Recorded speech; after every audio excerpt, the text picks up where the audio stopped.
अच्छा जी, अब हम लोगों ने पढ़ा जिस तरह डिराइव्ड पोजीशंस क्या होती हैं, आपकी नॉर्मल 5 फंडामेंटल पोजीशंस की थोड़ी बहुत मॉडिफिकेशन होती है जिसको आप कह रहे होते हैं डिराइव्ड पोजीशंस। ठीक है, इसी तरह अब हम बात करें स्टैंडिंग पोजीशन की, तो स्टैंडिंग पोजीशन में भी हम आर्म की ऑल्टरनेशन से कुछ नई पोजीशंस को डिराइव करते हैं और उनके बारे में अब हम देखते हैं। सबसे पहली जो पोजीशन बनती है उसको हम कहते हैं विंग स्टैंडिंग पोजीशन।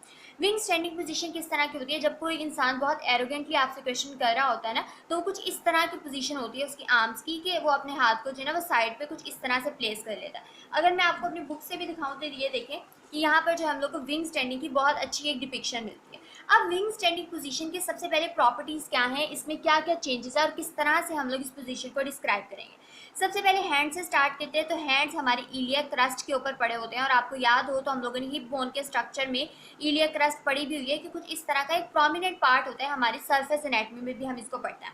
ठीक है, तो इलियक क्रस्ट के ऊपर आपके जो है वो हैंड्स प्लेस हुए होते हैं। हैंड्स की जो प्लेसमेंट है वो कुछ इस तरह की प्लेसमेंट होती है। ठीक है, जिसमें आमतौर पे हमारी क्या होती है, हमारी जो थंब होता है वो पोस्टीरियरली होता है, जबकि हमारी फिंगर्स जो है वो एक्सटेंडेड होती है और साथ में थोड़ी बहुत जो है वो उनके अंदर एडक्शन भी हुई होती है। ठीक है, यूनिट टाइट होती है हमारी फिंगर्स। ठीक है, और हमारा जो पीछे है थंब पोस्टीरियरली पड़ा होता है। तो इसी तरह फिंगर्स की पोजीशन क्या है, एक्सटेंडेड है और साथ ही साथ एडक्टेड है। ये आप किसी भी फ्रेंड के साथ बैठकर इस पोजीशन को अपने तरह से डिफाइन करेंगे देख कर विजिबली, तो आपको जो है ये बहुत अच्छे से याद हो जाएगा। उसके बाद क्या होता है, थंब जिस तरह मैंने आपको बताया कि पोस्टीरियरली होता है, थंब जो हमारा क्या होता है पोस्टीरियरली होता है। शोल्डर हमारे क्या होते हैं, एबडक्टेड होते हैं, यानी इस तरह से होते हैं ना, ये हमारी बॉडी है और शोल्डर जो है वो आउटसाइड जा रहे होते हैं, लेटरली पड़े होते हैं, तो इसको हमें पता है कि हम इस मूवमेंट को कह रहे होते हैं एबडक्शन। तो शोल्डर्स हमारे क्या होते हैं, एबडक्टेड होते हैं हमारे। जो उसके अलावा हमारी जो एल्बो होती है, यूजुअली देखें हमें अंडरस्टूड से बात है कि इसमें एल्बो जो है ये हमारा एल्बो जॉइंट है, तो वो क्या है, फ्लेक्स्ड होता है। फोर आर्म जो है उसकी प्रोनेशन हुई होती है, इस तरह से हमारी फोर आर्म होती है ना, तो फोर आर्म की जो है वो प्रोनेशन हुई होती है, जबकि जो हमारी रिस्ट है उस पर जो है वो एक्सटेंशन हुई होती है। तो इस पोजीशन को कुछ इस तरह से हम डिस्क्राइब कर रहे होते हैं। ठीक है, आपने जो है वो एक सीक्वेंस से चलना है। उसके बाद अब इसके अंदर मसल वर्क क्या होता है। अब मसल वर्क इसके अंदर बहुत छोटा सा लिखा हुआ है और हमें पता भी है कि जब हम मसल वर्क की बात करते हैं तो अंडरस्टूड सी बात है कि शोल्डर एबडक्शन हो रही है तो शोल्डर एबडक्शन के मसल्स होंगे, एल्बो की फ्लेक्शन हो रही है तो एल्बो फ्लेक्शन के मसल्स हेल्प करेंगे, फोर आर्म की प्रोनेशन हो रही है तो प्रोनेशन के मसल्स आएंगे, रिस्ट की एक्सटेंशन हो रही है तो रिस्ट के एक्सटेंशन आएंगे। तो ये तो अंडरस्टूड सी बात है कि ये मसल्स तो आने ही आने हैं।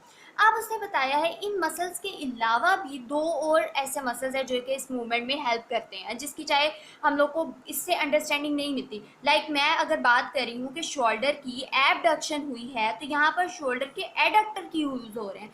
ठीक है, तो वो इसलिए यूज़ होते हैं क्योंकि उनकी हेल्प आउट करनी होती है, उन्होंने हमारी जो स्कैप्यूला है उसको जो है वो फिक्सेट करने में, स्कैप्यूला को एक जगह पर रखने की उसने हेल्प करनी होती है। इसी तरह एक्सटेंसर ऑफ एल्बो भी जो हमारी हेल्प करते हैं ताकि जो हमारी फिंगर्स हैं और हमारी रिस्ट है उसकी पोजीशन को जो है वो मेंटेन रखा जा सके। तो ये तो डिफरेंट मसल्स है जिनको हम लोगों ने बस यहाँ पर याद रखना है, बाकी तो हम एज इट इज़ लिख सकते हैं, अंडरस्टूड से वो बात है।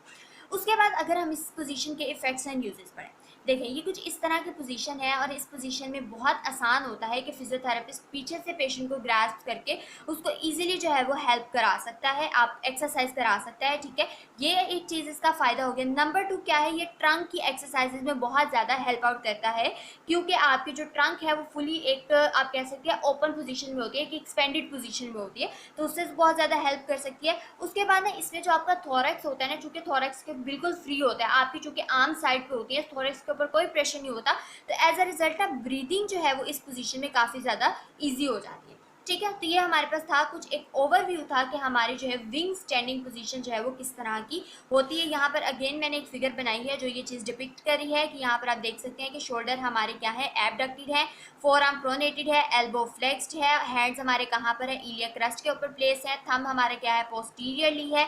ठीक है, और ये सारी जो प्रॉपर्टीज़ है हमें इसके एज इट इज़ आनी चाहिए, इसका मसल वर्क और ये सब चीज़ें हमें याद करनी है। ये एज SCQ भी आ सकता है और एज MCQs भी जो है वो इसमें पूछा जा सकता है।